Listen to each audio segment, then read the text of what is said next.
ആകാശവാണി നമസ്കാരം. പ്രത്യേക വാർത്താ ബുള്ളറ്റിൻ വായിക്കുന്നത് സീന ആന്റണി. ഗ്രാമീണ മേഖലയിലെ ജനങ്ങൾക്ക് തൊഴിലും ഉപജീവനവും ഉറപ്പാക്കുന്ന വിബിജി റാംജി പ്രാബല്യത്തിൽ വന്നു.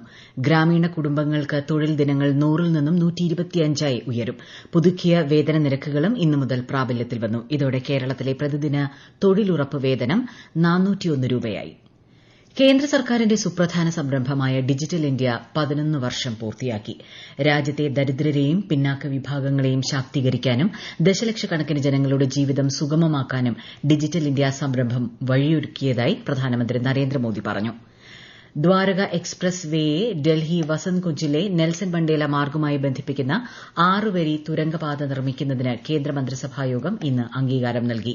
ഭോപ്പാൽ കാൺപൂർ സാമ്പത്തിക ഇടനാഴിയുടെ പ്രധാന ഭാഗമായ കാൺപൂർ കബ്രായി ഗ്രീൻഫീൽഡ് ഹൈവേയുടെ നിർമ്മാണത്തിനും അംഗീകാരം നൽകി. 16-ാം കേരള നിയമസഭയുടെ ആദ്യ സമ്മേളനം പൂർത്തിയാക്കി സഭ അനിശ്ചിതകാലത്തേക്ക് പിരിഞ്ഞു. 2026-ലെ ധനകാര്യ ബില്ലും ധനവിനിയോഗ ബില്ലും പാസാക്കി. വീര്യം കുറഞ്ഞ മദ്യത്തിന്റെ നികുതി കുറയ്ക്കുന്നതിനുള്ള നിർദ്ദേശം ഉൾപ്പെടെയുള്ള ബില്ലാണ് പാസാക്കിയത്. സംസ്ഥാനത്ത് വൈദ്യുതി ലഭ്യതയും ആവശ്യകതയും തമ്മിൽ വലിയ അന്തരമുണ്ടായ സാഹചര്യത്തിലാണ് വൈദ്യുതി നിയന്ത്രണം വേണ്ടിവന്നതെന്ന് മന്ത്രി സണ്ണി ജോസഫ്. വിഷയത്തിൽ നിയമസഭയിൽ പ്രസ്താവന നടത്തുകയായിരുന്നു മന്ത്രി. സ്വകാര്യ വ്യക്തിയുടെ വസ്തുവിൽ പൊട്ടിക്കിടന്ന വൈദ്യുതി കമ്പിയിൽ നിന്നും ഷോക്കേറ്റ് മരിച്ചയാളുടെ അനന്തരാവകാശികൾക്ക് നൽകാൻ ബാക്കിയുള്ള നഷ്ടപരിഹാരം 1 മാസത്തിനുള്ളിൽ നൽകണമെന്ന് മനുഷ്യാവകാശ കമ്മീഷൻ. തിരുവനന്തപുരം നെയ്യാറ്റിൻകര സ്വദേശി ബാബുവിന്റെ കുടുംബത്തിന് നഷ്ടപരിഹാരം നൽകണമെന്നാണ് ഉത്തരവ്. ഇത്തരം അപകടങ്ങൾ ഉണ്ടാകാതിരിക്കാനുള്ള മുൻകരുതൽ വൈദ്യുതി ബോർഡ് സ്വീകരിക്കണമെന്നും കമ്മീഷൻ പറഞ്ഞു. ഹൈഡ്രോസെഫാലസ് രോഗത്തിന്റെ ചികിത്സയ്ക്കായുള്ള മെഡിക്കൽ ഉപകരണമായ സെറിഡ്രെയിൻ ഹൈഡ്രോസെഫാലസ് ഷണ്ട് വീണ്ടും വിപണിയിലെത്തും. ശ്രീചിത്ര തിരുനാൾ ഇൻസ്റ്റിറ്റ്യൂട്ട് വികസിപ്പിച്ച ഉപകരണം HLL ലൈഫ് കെയർ ലിമിറ്റഡാണ് നിർമ്മിക്കുന്നത്. കൊച്ചി എളംകുളം മെട്രോ സ്റ്റേഷനിൽ അറ്റകുറ്റപ്പണികൾ ആരംഭിക്കുന്നതിനാൽ ഗതാഗത നിയന്ത്രണം ഏർപ്പെടുത്തുമെന്ന് KMRL അറിയിച്ചു. സഹോദരൻ അയ്യപ്പൻ റോഡിൽ ഫാത്തിമ ചർച്ച് മുതൽ ടോക്ക് എച്ച് റോഡ് വരെയുള്ള ഭാഗത്ത് രാത്രി 11 മുതൽ രാവിലെ 6 മണിവരെയാണ് നിയന്ത്രണം. ദേശീയപാത 66-ൽ തുറവൂർ പറവൂർ പാതയിൽ ഗർത്തം രൂപപ്പെട്ട സംഭവത്തിൽ വിശദീകരണവുമായി ദേശീയപാത അതോറിറ്റി. GFR പൈപ്പ് ലൈനിലെ തകരാറാണ് ദേശീയപാതയ്ക്ക് താഴെ മണ്ണൊലിപ്പിനും തുടർന്ന് കുഴി രൂപപ്പെടുന്നതിനും കാരണമായതെന്നാണ് പ്രാഥമിക വിലയിരുത്തൽ. യാത്രക്കാർക്കുണ്ടായ ബുദ്ധിമുട്ടിൽ ദേശീയപാത അതോറിറ്റി ഖേദം പ്രകടിപ്പിച്ചു. രാജ്യപുരോഗതിക്ക് ടാക്സ് കൺസൾട്ടന്റുമാരുടെ പങ്ക് നിർണായകമെന്ന് മന്ത്രി M. ലിജു. GSTയുടെ 9 വർഷങ്ങൾ പ്രത്യാശയും പ്രതിബന്ധങ്ങളും എന്ന വിഷയത്തിൽ tax consultants and practitioners association Kerala സംഘടിപ്പിച്ച സെമിനാർ ഉദ്ഘാടനം ചെയ്യുകയായിരുന്നു അദ്ദേഹം. കണ്ണൂർ കൊട്ടിയൂർ സ്വദേശിയുടെ പട്ടയഭൂമിയിൽ വനം വകുപ്പ് തെറ്റായി സ്ഥാപിച്ച 7 ജണ്ടകൾ അധികൃതർ പൊളിച്ചു നീക്കി. 1/4 നൂറ്റാണ്ടിലധികമായി തുടർന്ന സ്റ്റാൻലി ജോസഫിന്റെ നിയമ പോരാട്ടത്തിനും ദുരിതത്തിനുമാണ് വനമന്ത്രി ഷിബു ബേബി ജോണിന്റെ അടിയന്തര ഇടപെടലിൽ പരിസമാപ്തിയായത്.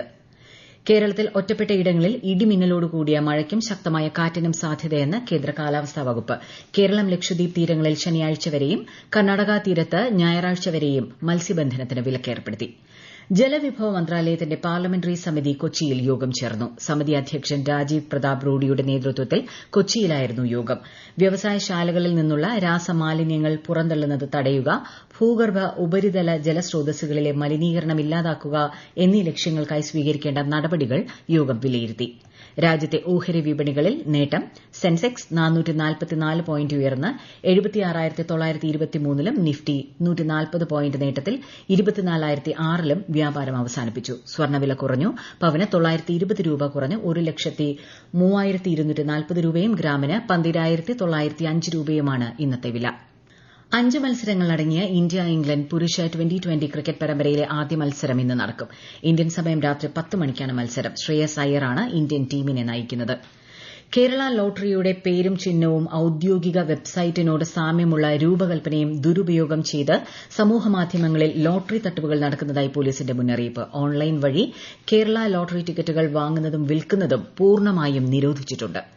സംസ്ഥാനത്ത് 7 പേർക്ക് കൂടി ഇന്ന് ഷിഗല്ല സ്ഥിരീകരിച്ചു. കോഴിക്കോട് മലപ്പുറം ജില്ലകളിൽ 3 വീതവും തിരുവനന്തപുരത്ത് ഒരാൾക്കുമാണ് രോഗബാധ.